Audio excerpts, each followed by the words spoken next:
I should have known better the moment the bus hit that final curve, dragging itself up the mountain like it didn't want to go any further. The road narrowed, flanked by trees so dense that even the daylight struggled to break through. There were just 4 of us left on board, locals, judging by the way they avoided my eyes and whispered among themselves. They huddled in their seats, as if proximity to one another could ward off whatever waited at the end of the line. I kept glancing at the window, watching the fog thicken outside. You'd think a journalist like me, someone who chases ghost stories for a living, would be used to this kind of tension. But the air was different here, colder, heavier. Felt like the mountains were leaning in, listening. Greystone, Marta had said when she dropped the case file on my desk. Population, a couple hundred. Disappearances, 12 in 6 months. They call it missing persons. But I've got my doubts. She tapped her cigarette against the ashtray, her eyes narrowing behind those ridiculous tortoiseshell glasses. And there's a sound. Witnesses say there's this humming right before someone vanishes, like it comes from the woods. It's the kind of story that'll either make your career or get you laughed out of the industry.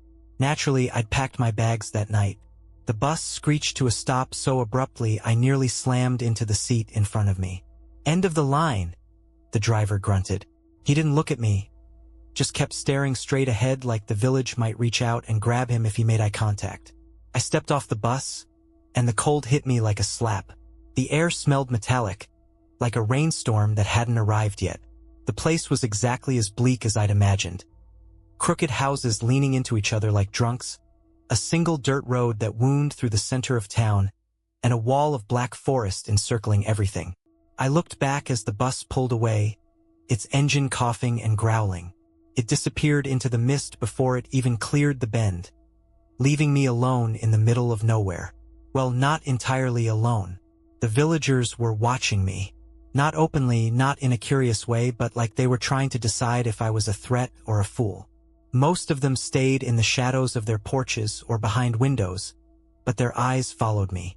A woman clutching a basket darted into her house the second I looked her way. Friendly bunch, I muttered, adjusting my scarf. My phone was dead. No signal since the last stretch of the road, but I'd memorized the name of the inn where I'd booked a room. The Hollow Hearth. The road felt longer than it should have. Every step echoed, the sound swallowed quickly by the forest. That's when I heard it, just faintly, like it was coming from far off in the woods. A low, steady hum, so quiet I almost thought I was imagining it. I stopped, listened, and it stopped too. I shook it off and kept walking, but the sound stayed with me, like a memory I couldn't quite place. Just before I reached the inn, an old man called out to me. He was sitting on a crate outside what looked like a closed shop, hunched and frail, with cigarette smoke curling around his face. "You don't belong here," he said. His voice was rough like gravel under boots. I hesitated. "Why's that?" He didn't answer, not directly. He just stared at me with eyes that were too pale, too watery, before muttering, "The sound." That word hit me like a punch to the gut. I opened my mouth to ask him what he meant, but he shook his head, stubbed out his cigarette, and shuffled away, leaving me with nothing but the creak of his boots and the hollow feeling in my chest. I don't know what it was about the way he said it. The sound. It was like he wasn't just talking to me but warning me. I finally made it to the inn, a squat building that looked like it was held together with hope and duct tape. The sign over the door was faded, the letters barely legible. I stopped at the entrance and glanced over my shoulder. The road was empty. The villagers had disappeared. And in the distance, just faintly, I swore I heard the hum again. I stepped inside, locking the door behind me. The inside of the inn wasn't much better than the outside. Dim light filtered through smudged windows, casting long shadows on the warped wooden floors. A single bulb flickered above the reception desk, where a bored-looking woman leaned on her elbows, flipping through a tattered magazine. She barely glanced up when I entered, her lips pressing into a thin line. "You're the journalist," she said flatly, like it wasn't a question. "That obvious?" I asked, forcing a smile. She snorted. "People don't come to Greystone unless they have a reason, and your type always has a reason." She closed the magazine and tossed it aside. "You booked the room upstairs?" I nodded, setting my bag on the counter. She pulled out a ledger and scribbled something in it, her movements slow and deliberate. Everything about her screamed disinterest, but when she handed me the key, her hand lingered just a second too long. "Word of advice," she said, her voice low. "Don't stick around too long. People who come here, they don't leave the same." It wasn't the first ominous warning I'd gotten since arriving, but something about the way she said it, calm, matter-of-fact, made my stomach tighten. I wanted to ask her what she meant, but before I could, she stepped back and grabbed a broom, sweeping dust in slow, lazy circles like the conversation was over. The stairs creaked under my weight as I made my way up to my room. It wasn't much. A narrow bed, a rickety desk, and a window that looked out onto the forest. I dropped my bag on the bed and pulled out my laptop, intending to start taking notes, but my hands hovered over the keyboard. The hum was still in my head. Couldn't shake it. I tried to convince myself it was just my imagination. After all, the old man's warning had planted the idea in my mind. Maybe I'd been primed to hear something that wasn't really there. But even as I told myself that, I felt a faint vibration in my chest, like the sound was coming from inside me. I stood up and went to the window. The forest loomed, its edges blurred by the persistent mist. I scanned the treeline, half expecting to see something, movement, a figure, anything, but there was nothing, just trees standing silent and still. I was about to turn away when I saw someone, a man standing on the edge of the forest, just beyond the last house in the village. He was facing the trees, not moving, his back to me. Something about him made my skin crawl. I grabbed my phone, instinctively wanting to take a picture, but remembered there was no signal, and the moment I looked back, the man was gone. A knock at the door made me jump. I turned, heart pounding, and opened it to find the innkeeper standing there, her expression unreadable. "Dinner's in the kitchen if you want it," she said, then hesitated. "But I wouldn't wander around after dark." I frowned. "Why not?" Her eyes darted toward the window, then back to me. "You'll hear it." She didn't wait for me to respond, disappearing down the stairs before I could press her for answers. I closed the door and leaned against it, trying to steady my breathing. Every instinct I had was telling me to leave, to pack my things and head back down the mountain before whatever was happening here got its claws into me. But I couldn't. I'd come for a story, and I wasn't leaving until I had one. I didn't go down for dinner. After the innkeeper's warning, I wasn't in the mood to make small talk with strangers who already seemed to resent me for being here. Instead, I sat by the window, picking at a stale granola bar I'd found in my bag and watching the forest. The village felt like it had been swallowed by the night. The narrow dirt road was empty, and most of the houses were dark, their windows glowing faintly from weak, flickering lamplight. Even the forest seemed quieter than it should have been. No rustling leaves, no distant calls of animals. Just silence, except for the hum. Started softly, just past midnight. I'd been sitting at the desk, trying to organize my notes, when I felt it more than heard it. A low vibration so faint it was almost imperceptible. At first, I thought it was the pipes or the wind. But as it grew louder, I realized it wasn't coming from inside the building. It was coming from outside. I moved to the window, peering into the darkness. The forest seemed alive now, shifting and writhing in the shadows, though the trees themselves didn't move. The hum was steady, pulsating, and it seemed to be coming from deep within the woods. My hands were shaking as I grabbed my jacket. I knew it was a stupid idea. I'd been warned not to go out at night, and I wasn't even sure what I was hoping to find. But the sound was pulling at me, like a hook buried deep in my chest. The hallway outside my room was pitch black, the single bulb above the stairs having finally given out. I fumbled my way down to the front door, trying to be quiet. The last thing I wanted was for the innkeeper to stop me. The night air was colder than I'd expected, biting through my jacket and scarf. The hum was louder now, a steady drone that seemed to vibrate in my bones. I followed it down the empty road, past houses that looked abandoned despite the faint glow from their windows. When I reached the edge of the forest, I hesitated. The trees were taller up close, their trunks twisted and gnarled like ancient fingers clawing at the sky. The hum was coming from somewhere inside, beckoning me forward. I don't know what I was expecting, a machine, maybe, or some kind of natural phenomenon. But the second I stepped into the woods, the sound shifted. It wasn't just a hum anymore. It was layered now, threaded with whispers, soft, unintelligible voices that seemed to come from all directions. I froze, every instinct screaming at me to turn back. But I couldn't move. The shadows between the trees seemed to thicken, growing darker, deeper.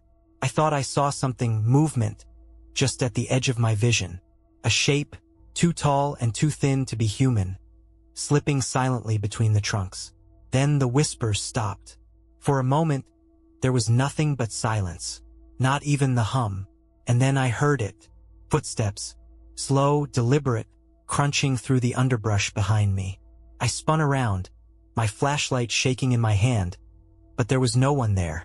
The forest was empty. I took a step back, and my foot caught on something, a root or a rock. I stumbled, falling hard onto the frozen ground. The flashlight slipped from my hand, skidding across the dirt and flickering out. In the darkness, I heard the footsteps again, closer now. And then, a voice. Not a whisper this time, but a low, guttural sound that didn't belong to anything human. Leave. The word echoed in my head, louder than the hum, louder than my own panicked breathing. I scrambled to my feet, grabbed the flashlight, and ran. I didn't stop until I was back at the inn, slamming the door behind me and locking it. My heart was pounding, my lungs burning. When I looked out the window, the forest was still, quiet, but the hum was still there. And I knew, somehow, it wasn't going to stop. I didn't sleep that night. Even after locking the door, drawing the curtains, and stuffing earplugs into my ears, I could still feel the hum. It was in my chest, in my teeth, vibrating just below the surface like an itch I couldn't scratch. I stayed by the window until dawn, watching the forest and waiting for something. But nothing came. The village woke slowly. Around sunrise, I saw people trickling out of their homes, going about their routines as if the previous night hadn't happened. The same woman who darted inside with her basket the day before was now sweeping her porch. A man unloaded firewood from a cart. Everything seemed normal, except for one thing. Nobody spoke to each other. No greetings, no nods of acknowledgement. Just silence. I went downstairs, hoping to grab a cup of coffee and shake off the night's events. The innkeeper was at the counter again, pouring herself a cup from an ancient-looking pot. She didn't acknowledge me until I cleared my throat. "Rough night?" she asked, not looking up. "You could say that," I replied, leaning against the counter. I heard the sound, the humming. It was loud, and there were... I hesitated, unsure if I wanted to admit what I'd seen in the woods. There were voices, and something else. Someone told me to leave. That got her attention. She set her cup down and stared at me, her expression colder than the mountain air. "You went into the woods?" Yeah, for a minute." Her hands tightened on the counter, her knuckles going white. "You're lucky you came back." The way she said it sent a shiver down my spine. I wanted to ask her what she meant, but before I could, the front door swung open. A man stepped inside, his boots tracking mud across the floor. He was tall and broad-shouldered, with a thick coat and a beard that looked like it hadn't seen a razor in weeks. His eyes flicked to me briefly before landing on the innkeeper. "Morning, Edith," he said, his voice rough and deep. She gave him a tight nod. "Morning, Sam." Sam turned to me, his expression unreadable. "You're the reporter." "Journalist," I corrected. "Olex." I extended a hand, but he didn't take it. "You shouldn't be here," he said bluntly. I sighed. "Yeah, I've been getting that a lot. But people are disappearing, and I'm here to figure out why. So unless you have answers, I'm not going anywhere." He exchanged a look with Edith, who shook her head slightly. For a moment, I thought he was going to argue, but then he just shrugged. "You want answers?" he said. "Fine. Meet me at the chapel. Noon." Before I could respond, he turned and walked out, letting the door slam behind him. I looked at Edith, hoping for some kind of explanation, but she just picked up her coffee and walked into the back room without a word. By the time I made it to the chapel, the sun was high in the sky, but it did little to warm the air. The building was small and weathered, its stone walls streaked with moss and lichen. The door creaked as I pushed it open, and I found Sam sitting in one of the pews, a notebook in his hands. "You're persistent," he said without looking up. "Comes with the job," I replied, sliding into the pew across from him. "So, are you going to tell me what's going on here?" He closed the notebook and leaned back, studying me. "You ever hear of the Greystone mine?" I nodded. "It came up in my research. Closed down years ago after some kind of accident." "What does that have to do with the disappearances?" Sam's jaw tightened. The mine was supposed to be just a mining operation, digging for iron, copper, whatever they could find. But back in the 70s, a team of geologists came up here. They said they were studying seismic activity, but I think they were looking for something else. Something they found. What did they find? He glanced at the door, as if checking to make sure we were alone, before leaning in closer. "No one knows exactly, but after they went down there, people started acting strange. Hearing things, seeing things, and then they started disappearing." I felt a chill crawl up my spine. "You're saying the mine is connected to the hum?" "It's not just the hum," Sam said, his voice dropping to a whisper. "There's something in that mine, something that doesn't belong here. It gets inside your head, makes you see things that aren't real. Or maybe things that are real but shouldn't be." I stared at him, trying to process what he was saying. Sounded insane, like the plot of a bad horror movie. But then I thought about the hum, the whispers, the figure I'd seen in the woods. "How do I get to the mine?" I asked. Sam shook his head. "You don't. The path's been overgrown for decades, and even if you could find it, you wouldn't make it out. No one does." "I have to try," I said. "People deserve to know the truth." For a long moment, Sam just stared at me, his expression hard. Then, finally, he sighed and pulled a folded map from his pocket. "If you're dead set on getting yourself killed," he said, handing it to me, "you'll need this. But don't say I didn't warn you." Sam's map was rough, hand-drawn, and dotted with warnings. Tiny XS scrawled across sections labeled things like unstable ground and bad signs. It wasn't encouraging, but it was all I had. I left the chapel with a heavy sense of dread, the map tucked into my jacket pocket. The path to the mine started at the edge of the village, near an old water tower that had rusted into an orange skeleton. I passed a few villagers on my way there, and they all reacted the same way. They looked at me, then quickly looked away, their faces tight with fear or disgust. They knew where I was going. By the time I reached the water tower, the hum had returned. It wasn't loud yet, just a faint vibration in the back of my skull, like a warning whispering. "Turn back, turn back." I ignored it. The path was easy to miss. Overgrown with weeds and brambles, it wound up into the forest like a scar across the landscape. I tightened my scarf and started forward, stepping carefully over roots and rocks. As I climbed higher, the trees seemed to close in around me. The air grew colder, sharper, and the hum grew louder with every step. It wasn't constant. It would rise, then fall like a living thing breathing in and out. I couldn't help but feel like I was being watched. Every so often, I'd glance over my shoulder, convinced I'd see someone, or something, following me. But the path was always empty, just endless trees and shadows. About an hour in, I came across the first sign of trouble. The trail split in two. Sam's map hadn't mentioned a fork, and neither path looked particularly inviting. One was narrow and overgrown, the other slightly wider but choked with thorny vines. That's when I heard it. The hum shifted, growing louder on the left path, like it was trying to pull me in that direction. And then I heard something else. A voice. It was faint, barely audible over the hum, but it was there. A man's voice, calling out, "Help me." I froze. The sound came from the left path, but I couldn't see anything through the thick underbrush. "Help me?" The voice came again, weaker this time, Every rational part of me screamed to turn around, to head back to the village and pretend I hadn't heard it. But I couldn't just walk away. What if someone really was out there, hurt or trapped? I stepped onto the left path, my flashlight cutting through the gloom. The hum seemed to wrap around me now, filling the air like static. The voice came again, closer now. "Help me." I pushed forward, the thorny branches clawing at my jacket and skin. The ground grew uneven, sloping downward, and I had to catch myself on a tree to keep from sliding. That's when I saw it. A figure, slumped against a tree a few yards ahead. He was wearing a tattered coat, his head hanging low.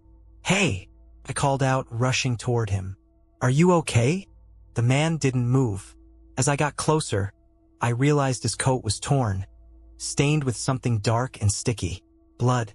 My stomach turned as I knelt beside him, reaching for his shoulder. "Hey, can you hear me?" The moment my hand touched him, the man's head snapped up. I stumbled back, my breath catching in my throat. His face, if you could call it that, was wrong. His eyes were black pits, his skin stretched too tight over his skull, and his mouth wasn't a mouth at all. It was a gaping, writhing hole humming with that same awful sound. The hum exploded in my ears, deafening, drowning out my own scream. The thing lunged at me, its claw-like hands swiping through the air. I scrambled backward, slipping on the wet ground, and somehow managed to pull myself to my feet. I ran. Branches tore at my face, my legs, but I didn't stop. The hum followed me, growing louder, more frantic. I could hear the thing crashing through the forest behind me, its inhuman voice echoing. "Help me." I don't know how I made it back to the main trail, but the moment I did, the hum lessened. The air grew still, and when I looked back, the thing was gone. My chest heaved as I tried to catch my breath, my heart hammering in my ears. I wanted to turn back, to leave this cursed place and never come back. But I didn't, because in the distance, just faintly, I could see the mine's entrance. The air inside the mine was stale and damp, carrying the metallic tang of rust and something fouler, something rotting. My footsteps echoed off the stone walls as I followed the rusted tracks deeper into the earth, the flashlight's beam trembling in my hand. The hum was oppressive now, no longer just a sound but a physical weight pressing against my chest. It wasn't constant. It pulsed, rising and falling like a heartbeat, drawing me forward against my better judgment. I passed abandoned equipment, rusted tools, broken lanterns, even a long-dead minecart overturned on its side. Strange markings were carved into the walls, not quite letters, not quite symbols, just jagged shapes that hurt to look at too closely. Then I reached the first cavern. The tunnel opened up into a wide, circular chamber, the ceiling so high my flashlight barely touched it. Stalactites hung like jagged teeth, and the floor was littered with debris. Shattered rocks, scraps of clothing, and bones. Human bones. I knelt down, my heart pounding, and picked up a fragment of a skull. It was old, pitted with age, but there was something unnatural about it. The edges were warped, melted almost like it had been exposed to intense heat or something worse. And then the hum changed. It grew higher, sharper, and I felt a wave of nausea roll over me. I clutched my head as the sound pierced my skull, like nails scraping the inside of my brain. That's when I saw them. Shadows, flitting just beyond the reach of my flashlight. At first, I thought it was a trick of the light, but they were moving, circling me, their shapes fluid and wrong. I stumbled back, my breath quickening, and one of the shadows darted closer. For a split second, the flashlight caught it, and I saw its face, or what used to be a face. It was a man, or had been once. His features were distorted, twisted. His skin stretched thin over an elongated skull. His eyes were black pits. His mouth a jagged tear that emitted that awful, inhuman hum. He lunged at me, and I barely had time to dodge. The flashlight slipped from my hand and clattered to the floor, plunging the cavern into near darkness. I scrambled for it, my fingers scraping against the cold stone. But the hum was deafening now, and I could feel the shadows closing in. My hand found the flashlight, and I whipped it around just in time to see the creature, no, the thing, lunging for me again. I screamed and swung the flashlight, the beam slicing through the darkness. The thing recoiled, retreating into the shadows with an ear-splitting shriek. I didn't wait to see if it would come back.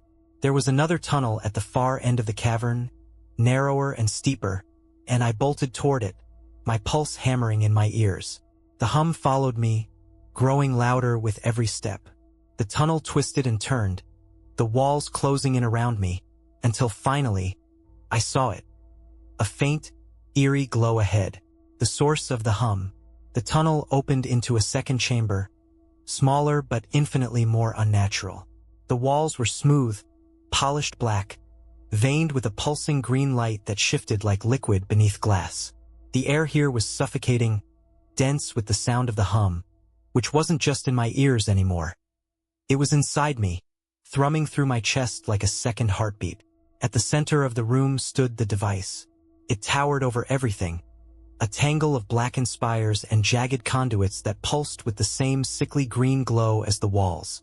It looked like something torn from a nightmare, ancient but impossibly advanced, built by something that didn't belong to this world. The spires hummed in unison, their vibrations growing louder and faster as I approached, like the machine knew I was there. The floor around it was littered with remains, those who had disappeared from Greystone. Their bodies were fused into the stone, twisted into grotesque shapes that barely resembled humans. Faces stared back at me, frozen in silent screams, their eyes black pits that seemed to follow my every move. Then one of them moved. A low, guttural moan filled the chamber as one of the twisted figures turned its head toward me. Its mouth opened and closed silently, its withered hands clawing weakly at the stone. My breath caught in my throat, and I stumbled backward, barely keeping myself from screaming. That's when the shadows appeared. They seeped out of the walls, writhing and shifting like living smoke. At first, they stayed on the edges of the room, circling me like predators waiting to strike. But as the hum grew louder, they began to move closer, their forms solidifying into something almost human but horribly wrong. Elongated limbs, stretched faces, and hollow, black eyes that seemed to drink in the light. I backed away, gripping the flashlight in one hand and a rusted pickaxe I'd found near the entrance in the other. "What do you want?" I shouted, my voice echoing in the cavern. The shadows didn't answer, not with words. But the hum shifted, and I heard something in it now, voices layered and distorted, whispering and screaming all at once. "Leave," they said. "Leave or join us." They surged forward, and I swung the pickaxe wildly, the blade slicing through one of the shadows. It shrieked, its form dissipating like smoke, but the others kept coming. I stumbled toward the device, the hum pounding in my skull like a war drum. If I couldn't fight them, maybe I could destroy whatever was holding them here. I swung the pickaxe at the nearest spire. The metal struck with a deafening clang, and a crack split the surface, green light spilling out in jagged lines. The hum faltered, and the shadows recoiled, their forms twisting and writhing in agony. I didn't stop. I swung again and again, each blow sending shards of blackened metal flying into the air. The spire shattered, and the hum rose to a deafening pitch, the entire chamber shaking as the device began to destabilize. The shadows screamed, their voices blending with the hum into an unbearable cacophony. They surged toward me, their forms flickering wildly, but they were weaker now, their edges fraying like smoke caught in a windstorm. I turned to the core of the device, the source of the pulsing light, and raised the pickaxe for one final strike. The shadows swarmed around me, clawing at my arms and legs, their icy touch searing my skin. But I didn't stop. With every ounce of strength I had left, I brought the pickaxe down on the core. The world exploded in light. The blast threw me backward, slamming me against the cavern wall. My ears rang, and for a moment, all I could see was blinding green light, pulsing and flickering like a dying star. The hum reached a fever pitch, then cut off abruptly, leaving behind a silence so deep it felt unnatural. The ground beneath me trembled, and I realized with dawning horror that the entire mine was collapsing. Cracks spread across the walls and ceiling, chunks of stone falling around me as the chamber began to cave in. I forced myself to my feet, every muscle screaming in protest, and stumbled toward the tunnel. The air was thick with dust and smoke, and I could barely see a few feet in front of me. Behind me, the shadows shrieked. I glanced back and saw them writhing in the collapsing chamber, their forms disintegrating as the device imploded, taking them with it. But I didn't have time to celebrate. The tunnel was collapsing fast, and I had no idea how far I was from the surface. I ran, the walls shaking around me, rocks crashing down and cutting off my path. My flashlight flickered, its beam barely piercing the chaos, but I kept moving, my only thought: get out, get out, get out. The hum was gone now, replaced by the deafening roar of the collapsing mine. I could feel the vibrations beneath my feet, the ground threatening to give way at any moment. Just when I thought I couldn't go any farther, I saw it, the faint outline of moonlight ahead, the entrance. I sprinted toward it, dodging falling rocks and leaping over gaping cracks in the ground. The light grew brighter, closer, until finally, I burst out into the open air, collapsing onto the dirt as the mine's entrance caved in behind me. The silence that followed was deafening. I lay there for what felt like hours, gasping for breath, my body trembling with exhaustion. The cold night air burned my lungs, but I didn't care. I was alive. But as I sat there, staring at the rubble, I felt a familiar vibration in the back of my skull. It was faint, almost imperceptible, but it was there. The hum. It wasn't gone. I left Greystone the next morning, catching the first bus out of the village. The people didn't stop me. They barely acknowledged me, their faces blank and weary, as though they knew the mine's destruction wouldn't stop whatever haunted this place. Now, miles away, I can still feel it. It's weaker, but it's there. A low, insistent hum at the edge of my thoughts, reminding me that some things can't be destroyed. And I know, deep down, that it will never let me go.